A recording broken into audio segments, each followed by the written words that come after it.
சுபாஷ் சீனிவாசன். நான் வந்து பொருளாதார குற்றப்பிரிவில் சிறப்பு சார்பாய்வாளராக ராமநாதபுரத்தில் கடந்த 5 வருடமாக பணி புரிஞ்சுக்கிட்டு இருக்கேன். நான் வந்து இப்போ வந்து கொரோனா பீரியடில் வந்து என்ன செஞ்சேன்னா, கபசுர குடிநீர் கொடுக்குறதுலேருந்து அந்த நம்ம மாஸ்க்கு கழட்டி போட்டுருப்பாங்க, பொதுமக்கள் கழட்டி போட்டிருப்பாங்க, அந்த மாஸ்க்கை வந்து கலெக்ட் பண்ணி என்ன செஞ்சேன்னா அதை அழிக்கிறது. ஏன்னா அதுலேருந்து நோய் கிருமி தொற்று வந்து ஏற்படும்னு சொல்லி டாக்டர்ஸ் சொல்லியிருந்தாங்க. ஏன்னா 3 மணி நேரம் வரை அந்த ஒவ்வொரு இதுலேயும் அந்த மாஸ்க்லையும் இருக்கும் அப்படின்னு சொன்னால அதை எடுத்து பத்திரமா எடுத்து நான் அழிச்சிடுறது. அப்புறம் என்ன செய்கிறேன்னா, நம்மளால் முடிஞ்ச உதவி இந்த சாப்பாடு இது மாதிரி கொஞ்சம் கொடுத்துருக்கேன்.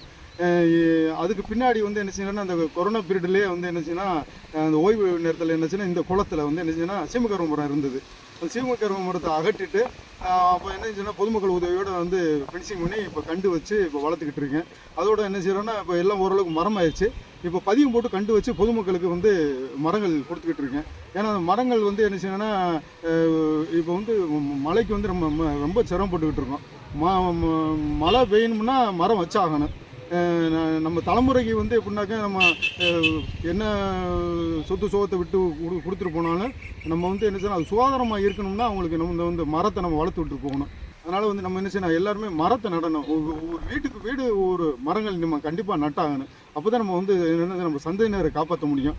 மரங்கள் என்ன செய்கிறாங்கன்னா, வந்து விளம்பரம் போடுறதுக்காக வந்து விளம்பரப்படுத்துறதுக்காக என்ன செய்யணும்னா, ஆணி வந்து விளம்பரம் அடிக்கிறாங்க.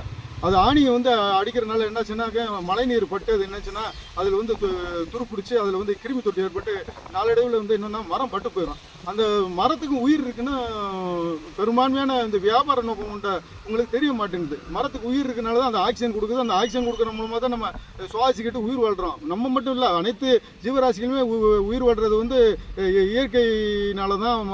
காடுகள் நம்மளுக்கு கொடுக்குற மரங்கள் கொடுக்குற ஆக்சிஜனால தான் நம்ம உயிர் வாழ்கிறோம். ஆனால் மரத்தில் மேலே என்ன செய்கிறாங்கன்னா பெரும் தாக்குதல் பண்ணுறாங்க.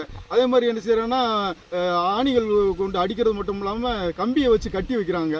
இதை வந்து நான் கடந்த 5 வருடங்களுக்கு மேலே வந்து அந்த ஆணிகளை அகற்றிட்டு அதில் வந்து மஞ்சள் பத்து போட்டு என்னால் முடிஞ்ச மரங்களை காப்பாற்றி வரேன். இது அவேர்னஸ்க்கு, மரங்களை வந்து தாக்குதல் பண்ணக்கூடாது அப்படிங்கிறதுக்கு அவேர்னஸ்க்காக தமிழ்நாடு ஃபுல்லாக வந்து இப்போ ஆணி எடுத்துக்கிட்டு இருக்கேன்.